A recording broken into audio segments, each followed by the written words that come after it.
Hello, my name is Nick Thomas. I'm from Litchfield Park. I'm standing here today in opposition of the resolution that is presented. I am a Christian. I'm also a preacher and a minister. And I'm going to go a different direction in this. The reason why I'm opposed to this resolution, obviously, because the Word of God says, "Thou shalt not murder." And I believe that the image of God is stamped on every child at the moment of conception, worthy of value, dignity, and respect. I also run a homeless ministry and addiction ministry. I've got many people off the streets. And with the fentanyl addiction flooding every single ethnic background, it shows no partiality. It seems to me that, evil loves to show no partiality. But when we are all supposed to be in unity, in value, and dignity, for some reason, level-headed people want to take the humanity out of the human being. And I'm talking about the child in the womb.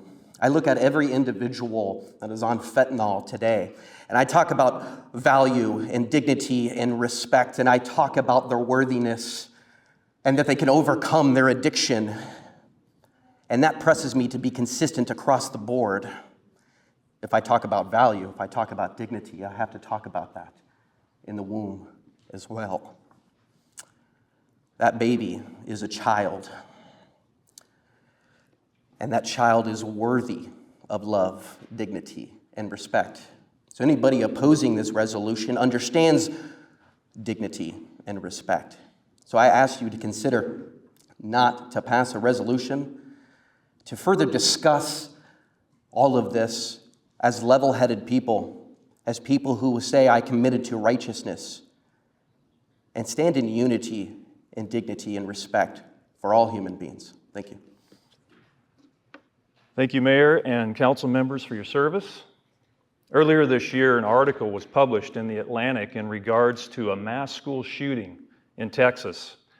The article was titled, "A Culture That Kills Its Children Has No Future." The article went on to point out that our society is becoming a culture of death.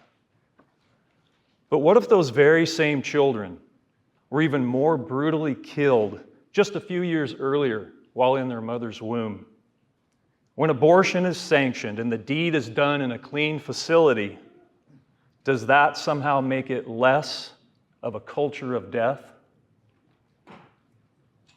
Abortion is an ancient practice dating back before Christ, and it's well documented in ancient history that believers in God were against abortion. This is because Psalm 139 tells us that God formed each of us in our mother's womb. Jesus clearly taught that we are to love our neighbors as ourselves and treat others as we would like to be treated. And yes, even Jesus taught the sixth commandment, "Thou shalt not murder." Council members, you have an opportunity today to stand against what a culture of death has taught this generation to believe. An opportunity to move us out of the dark ages of an ancient evil practice called abortion and into the light that points to God's holy standard. To foster relationships with those of us who actually want to help women when they feel alone and without support. To help us promote dignity in men by reminding them that they are responsible for the children that they've produced. Council members, it's your duty to set a course for life and hope and not death. Speak up. Protect little girls and boys in the womb who cannot speak for themselves. Thank you.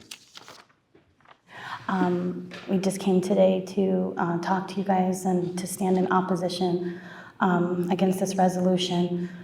From California, we've seen in all parts of our country how deprioritizing sending the police to certain crimes actually intensifies those crimes and promotes them. So in one case, you have police are not allowed to go out for crimes that are theft under $900 in some places. So what does that do? It sends a run on Walgreens, and people are encouraged to break this law because it's really a pass to break the law.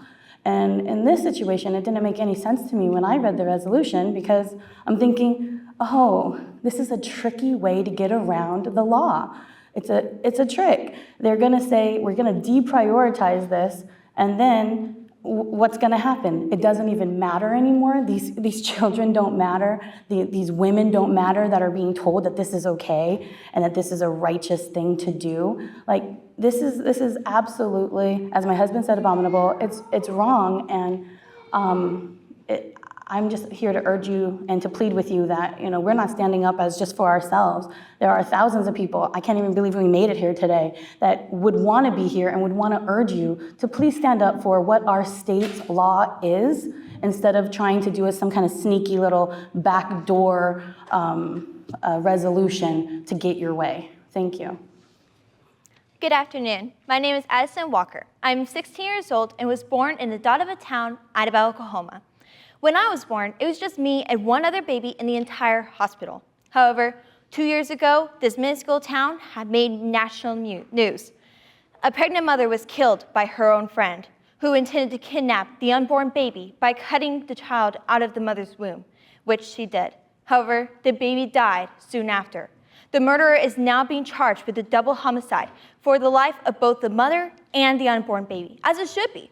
This child was already named and loved. However, why would we call for justice for this baby and not the thousands of others who are murdered, even more gruesomely, just because they are not loved by their mothers? It is illegal to murder unborn babies in the state of Arizona, but some of you don't want this law to be enforced.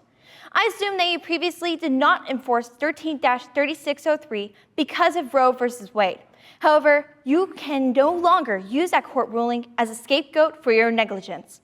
Why do you hesitate? 13,000 babies are killed annually in Arizona. You have been given the power and authority to end this massacre. You are accountable to instruct the police to enforce justice for these precious babies.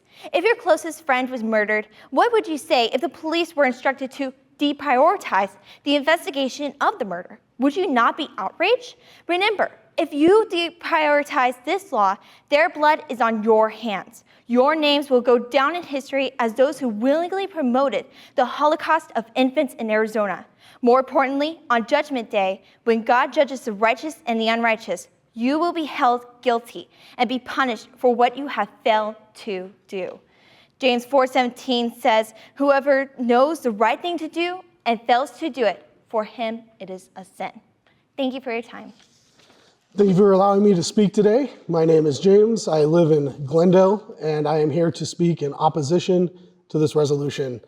Jesus tells us that wisdom is justified by her children. So let us consider some questions today in regards to this resolution. Who wants more women in this world, and who doesn't? Who wants more people of color in this world, and who doesn't? Who wants more indigenous people in this world, and who doesn't?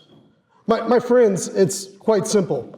Without high-handed hypocrisy, you cannot, on one hand, wish to deprioritize calls when these very people, women, people of color, indigenous people, are being slaughtered, and on the other hand, say that you care about these groups of people.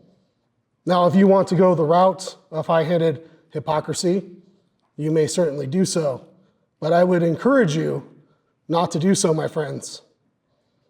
Because the reality is, no matter how much you wish to rail against it, no matter how much you wish to throw off the fetters of God and his Christ, the reality is that God has established his Christ, his Messiah, and when he considers wicked, evil resolutions like this, he laughs.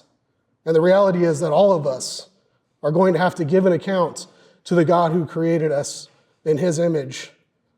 My friends, you're going to have to stand and give an account for voting yes on a resolution that would deprioritize calls to people who are being slaughtered.